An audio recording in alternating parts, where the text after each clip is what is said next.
এবার আপনাদের সামনে একটা বিখ্যাত হাদিস শোনাই। হাদিসের কিতাবের নাম মুসনাদে আহমদ, হাদিস নাম্বার 18,557 নাম্বার হাদিস। হাদিসের রাবি বারা ইবনে আযিব রাদিয়াল্লাহু আনহু। হাদিসটা দিল লাগায় শুনবেন। আল্লাহ নবী সাল্লাল্লাহু আলাইহি ওয়াসাল্লামের সাহাবী বারা ইবনে আযিব রাদিয়াল্লাহু আনহু বলেন, خرجنا مع رسول الله صلى الله عليه وسلم في جنازة رجل من الأنصار।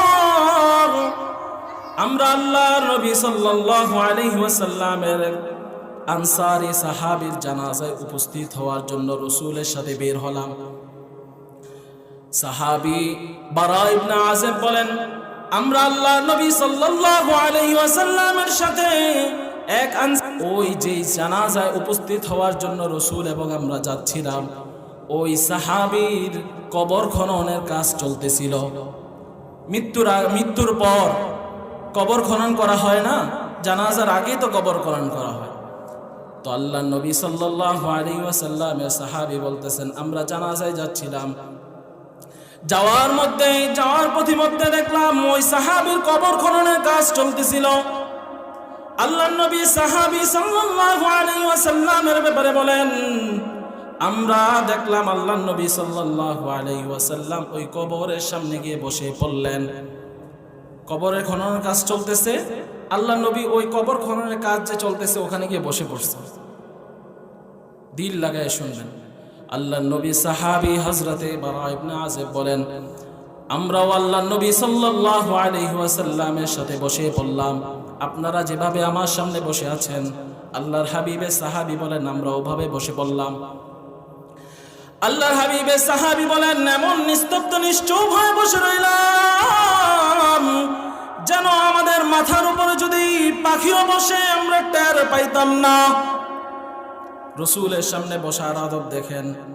আল্লাহর হাবিব সাল্লাল্লাহু আলাইহি ওয়াসাল্লামের সাহাবী বলেন, দীর্ঘক্ষণ আল্লাহর নবী সাল্লাল্লাহু আলাইহি ওয়াসাল্লাম কবরের দিকে তাকিয়ে, নিচের দিকে তাকিয়ে আর মনে কি যেন আঁকাকি করতেছেন। রাসূলের হাতে ছিল একটা লাঠি দিয়ে মাটির মধ্যে কি যেন আঁকাকি করতেছেন আর মাথাটাকে নিচের দিকে দিয়ে রাখছেন।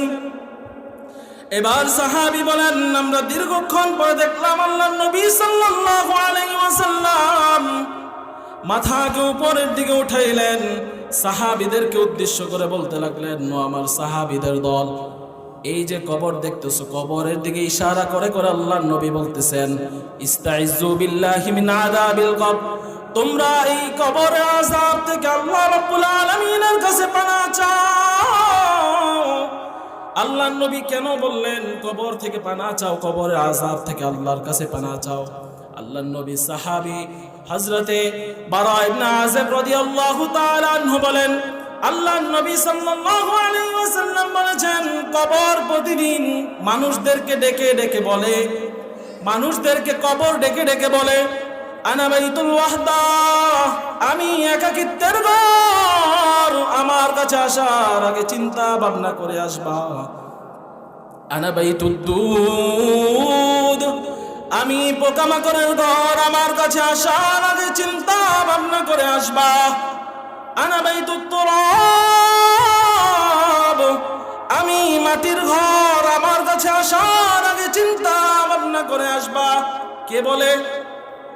কবর বলে। কাকে বলে? মানুষদেরকে বলে। আল্লাহর হাবিব সাল্লাল্লাহু আলাইহি ওয়াসাল্লাম অন্য বর্ণনায় বলেন, কবরবাসীদেরকে যদি বদকার হয়, আল্লাহ রাব্বুল আলামিনের হাবিব বলেন, কবর এত জোরে চাপ দেয় যার কারণে, যে চাপের কারণে এক পাঁজরের হাড় অন্য পাঁজরের ভিতরে ঢুকে যায়। এই জন্য আল্লাহর নবী সাল্লাল্লাহু আলাইহি ওয়াসাল্লাম কবরের সামনে বসে বসে বলতেছেন, ইস্তাইযু মিন আযাবিল কবর, তোমরা এই কবরের আযাব থেকে আল্লাহর কাছে পানাহ চাও।